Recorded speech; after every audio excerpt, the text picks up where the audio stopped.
তারিখে আপনারা সবাই সোশ্যাল মিডিয়ায় দেখেছেন আমাদেরকে কি রকম নির্যাতন করেছে।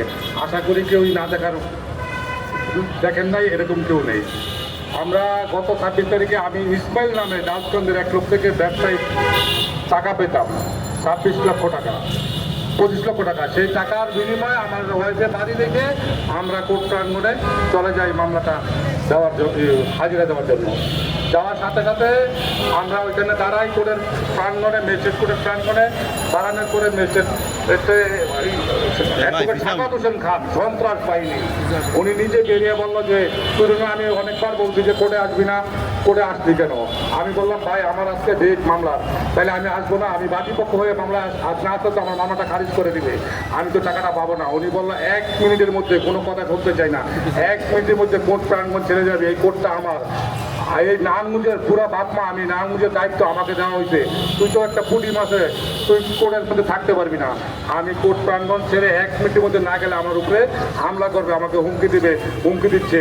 আমি কোর্ট প্রাঙ্গণ, আমি বললাম ভাই কী কারণে আমি কোর্ট প্রাঙ্গণ ছেড়ে চলে যাব? উনি বললো ছেড়ে যাবি, এটাই বলছি, নাইলে তোকে ফ্যামিলিরে তোরে মাইরা শীতলক্ষায় ফেলে দেওয়া হবে। আমি 1 মিনিটের আগেই উনি নির্দেশ দেওয়ার পরপরই ওনার সহকারীরা, সন্ত্রাস বাহিনীরা, হিরণ, ইসমাইল, টিটু, আলমগীর সাহা, এগুলা ওনার যত গুন্ডা বাহিনী আছে সবগুলো আমার উপরে অ্যাটাক করে। আমি নামগুলো পরে জানতে পারি যে ওনারাই সাকাত হোসেন অ্যাডভোকেটের গুন্ডা বাহিনী। আমাকে মারে, আমার ওয়াইফের জামাটা ছিঁড়ে ফেলে, আমার বক্সার ছেলেটারে মারে, আমার একটা 5 বছরের বাচ্চা আছে আবদুল্লাহ, ওকে মারে। ও যান বাজারের জন্য সিএনজির নিচে লুকায়, ওইখানটায় না ওকে মারা হয়। এরপরে মামলা নিতে চাচ্ছে না, গড়িমুচি করতেছে, বহুত কষ্টের বিনিময়ে কাগজে উন্নতি করে মামলাটা নেওয়া হয়েছে। গতকাল এটা ডেট ছিল, সেই ডেটে আমার ওয়াইফ গেছিল ওদের আটকাতে, যাতে ওদের শাস্তি হয়, কিন্তু না, আমার ওয়াইফের কোর্টে ঢুকতে পারে নাই, আমার ওয়াইফের কোর্টে ঢুকতে দেয় নাই, কোনো আইনি সহায়তা দেয় নাই। সরকার বাদী আমার ওই মামলাটা পিপি কোনো লোক দেয়নি, কোনো আইনজীবী দাঁড়াইতে দেয় নাই, কোনো আইনজীবী দাঁড়ায় নাই। উনি গতকাল বলছে একটা ভাষণে যে সরকারি আইনজীবী দাঁড়াইছে, এটা নিজেরই লোক, উনি নয়, উনি নিজেরই লোক দাঁড়াইছে, একটা কথাও বলে নাই, আমার ওয়াইফকে ঢুকতে দেয় নাই, ম্যাজিস্ট্রেট কোর্টে ঢুকতেই দেয় নাই, গেটের বাইরে ঘেরাও করে রাখছিল।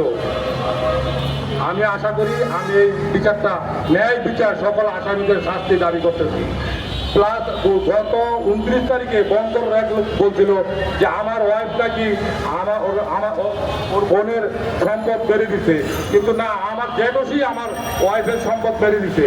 ওই লোকের সব খোঁজ খবর আমি জানি, ওই লোক কোন ফ্যামিলির থেকে আসছে, কী করছে আমি সব জানি। আমি সকল আসামিদের বিচার চাই, আইনের আওতায় নিয়ে আসুক, ন্যায় বিচার চাই।